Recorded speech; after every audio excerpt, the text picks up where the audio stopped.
কথা ঠিক যে কিছু দলীয় ক্ষেত্ৰত মোৰ কিছু ক্ষোভ আছে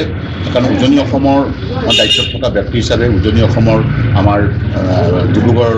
মানুহে তিনিচুকীয়াৰ মানুহে যোৰহাটৰ মানুহে মোক কিছু কথা সুধি থাকে ৰিগাৰ্ডিং আহিব লগা লোকসভা নিৰ্বাচন সম্পৰ্কত প্ৰাৰ্থী সম্পৰ্কত গতিকে মই একো জবাব দিব নোৱাৰোঁ বা অৱগত নহয় গতিকে তাৰ মাজতে বহু ধৰণৰ কথা আছে যাৰ কাৰণে মই মুঠতে দলৰ কথা নাই মই কালি ভূপেন বৰাৰ লগতো কথা পাতিছোঁ কাৰণ ভূপেন বৰা মোৰ ভাল বন্ধু মই কালি তেখেতৰ লগত কথা পাতিছোঁ গতিকে মই আজিও মিডিয়াৰ আগত কৈছোঁ যে এতিয়া এনেকুৱা ধৰণৰ কোনো কথা নাই যদি কিবা থাকে ডেফিনেটলি প্ৰচাৰ মাধ্যমে প্ৰথমতে পাব দলীয় সূত্ৰৰ পৰা এটা কথা বুবা চলি আছে যে কংগ্ৰেছ আপুনি কালি আপোনাৰ বাসগৃহত কংগ্ৰেছ কৰ্মীসকলক গোট খুৱাই আপোনাৰ দল ত্যাগৰ মই দল ত্যাগৰ কথা কালি এটাও ওলো তাত কোৱা নাই তাত এটা কথা আলোচনা কৰা হৈছিল কাৰণ আমাৰ গোটেই যোৰহাটৰ কৰ্মীবিলাকে যেনেকৈ তিনিচুকীয়া ডিব্ৰুগড় মাৰ্ঘেৰিটাৰ মানুহবিলাকে মোক ফোন কৰি সুধি আছে প্ৰাৰ্থী আপোনালোকে প্ৰাৰ্থী দুটা তাত আমাক কিয় আলোচনা নকৰিলে আপুনি কিয় আমাক নজনালে মই যথেষ্টখিনি মই মানে গালি খপনি খাই আছোঁ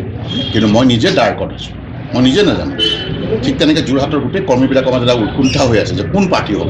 এই কথাবিলাক চৰ্চা হৈ আছে গতিকে চবেই মোক ফোন কৰে গতিকে সেইকাৰণে গোটেইখিনিকে মাতি লৈ গ'লোঁ গোটেই বিষয়টো মই খদৰি কৰিলোঁ গতিকে এই কথাবিলাক প্ৰতিবলৈ যাওঁতে বহুতে হয়তো জানিছে মই কিছু দুখ পাই আছোঁ সেই দুখৰ বিপৰীতে মোক যিহেতুকে যোৰহাটৰ নহয় গোটেই যোৰহাট জিলাখনেই নহয় উজনি অসমৰ কংগ্ৰেছ কৰ্মী বুলি আজি প্ৰায়বিলাক কংগ্ৰেছ কৰ্মীয়ে মোৰ যিটো পৰম্পৰা উদ্যম বা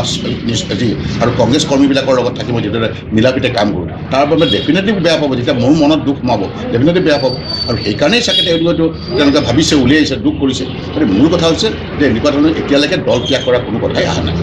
ৰাজনৈতিক সন্যাস ল'ম বুলি ক'লে আপুনি প্ৰসংগত যদি মই অৱগত নহয় প্ৰয়োজন সাপেক্ষে মই ৰাজনৈতিক সন্যাস ল'ম যদি মোক গুৰুত্ব নিদিয়ে কাৰণ উজনি অসমত মই জনাত মই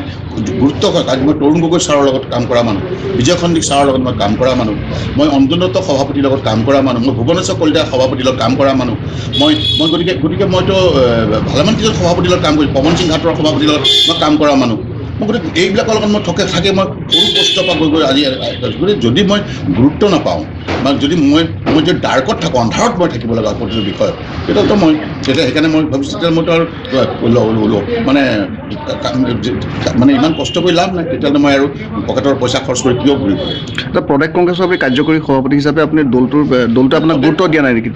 নাই মই কথা কৈছোঁ যে এই গোটেই কথাবিলাক আপোনালোকে গম পাব আপোনালোকে এতিয়া নহয় কিছু সময়ৰ পিছতে আপোনালোকে গম পাব যে মই মানে প্ৰকৃততে মই কি কৰিবলৈ গৈ আছোঁ মূল কথাটো আছে যে কংগ্ৰেছ ত্যাগ কৰাৰ কথাটো অহা নাই এতিয়া কিন্তু কেনেকৈ এইটো ওলাইছে মই নাজানো মূল কথাটো হৈছে যে মোৰ কোনোবা দলত যোগদান কৰিবলৈ ওলাই আছে এতিয়া মূল কথাটো হৈছে যে আগতেও এনেকুৱা নিউজ ওলাইছে এটা কথা ঠিক যে কিছু দলীয় ক্ষেত্ৰত মোৰ কিছু ক্ষোভ আছে কাৰণ উজনি অসমৰ দায়িত্বত থকা ব্যক্তি হিচাপে উজনি অসমৰ আমাৰ ডিব্ৰুগড়ৰ মানুহে তিনিচুকীয়াৰ মানুহে যোৰহাটৰ মানুহে মোক কিছু কথা সুধি থাকে ৰিগাৰ্ডিং আহিব লগা লোকসভা নিৰ্বাচন সম্পৰ্কত প্ৰাৰ্থী সম্পৰ্কত গতিকে মই একো জবাব দিব নোৱাৰোঁ বা অৱগত নহয় গতিকে তাৰ মাজতে বহু ধৰণৰ কথা আছে যাৰ কাৰণে মই মুঠতে দলৰ কথা নাই মই কালি ভূপেন বৰাৰ লগতো কথা পাতিছোঁ কাৰণ ভূপেন বৰা মোৰ ভাল বন্ধু মই কালি তেখেতৰ লগত কথা পাতিছোঁ যদি কিবা থাকে ডেফিনেটলি প্ৰচাৰ মাধ্যমে প্ৰথমতে পাব